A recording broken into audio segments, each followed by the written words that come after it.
Bonjour à toutes, bonjour à tous, on se retrouve pour un nouveau numéro de C'est dans la boîte. Aujourd'hui, je reçois Timothée. Bonjour Timothée. Bonjour Michel. Alors Timothée, dis-nous qui tu es déjà. Alors Timothée Debijan, juriste en droit social chez Serre France depuis janvier 2022 et j'interviens sur toutes les thématiques de droit social possibles, contrat de travail, procédure disciplinaire, déclaration d'embauche, etc., etc. Très bien, alors aujourd'hui on voulait faire un focus sur le transfert de contrat de travail.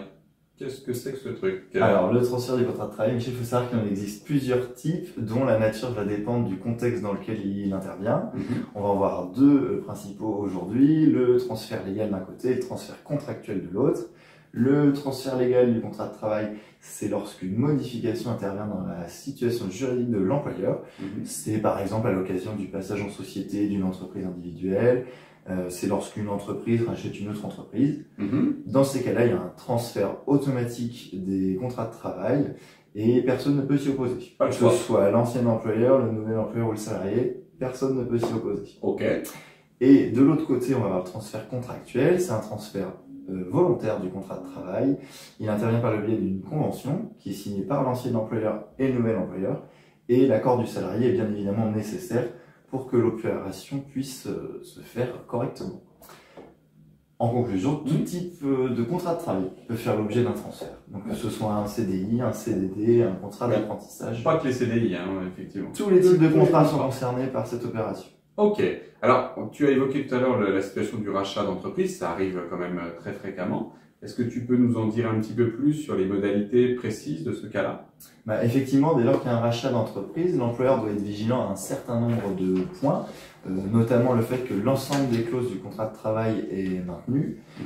Un salarié, à l'occasion d'un transfert, doit par exemple garder les congés payés acquis, conserver son ancienneté, il bénéficie d'une garantie légale de rémunération, c'est-à-dire qu'il doit percevoir la même rémunération que celle qu'il percevait chez son précédent employeur. On peut pas réajuster? On pourra réajuster éventuellement dans un deuxième temps, mais au moment du transfert, ça reste en l'état. D'accord.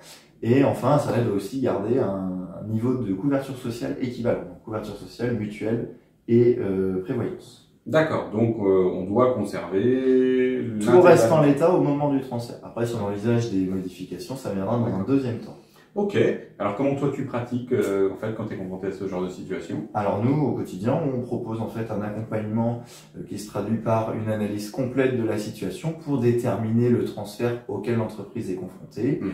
On peut réaliser les formalités administratives auprès des organismes sociaux. On peut réaliser et accompagner dans le changement de statut collectif quand il y en a un. Et puis, le plus important quand même, on propose un accompagnement dans la rédaction des courriers d'information aux salariés. Il faut que le salarié soit au courant que son contrat de travail a été transféré. Allez, une petite question subsidiaire, c'est toi qui as rédigé ton contrat de travail? Malheureusement non, sinon j'aurais revu quelques points, mais non, c'est pas moi qui l'ai rédigé bien évidemment. Voilà, c'est effectivement du rôle de l'employeur, du conseil du conseil de l'employeur, de pouvoir effectivement rédiger ces aspects-là, c'est extrêmement important parce que c'est engageant pour l'entreprise et donc pour le dirigeant. Donc on ne saurait que vous conseiller de vous faire bien accompagner en la matière. Et je vous donne à présent rendez-vous pour un prochain numéro de C'est dans la boîte. Serre France, entreprendre ensemble.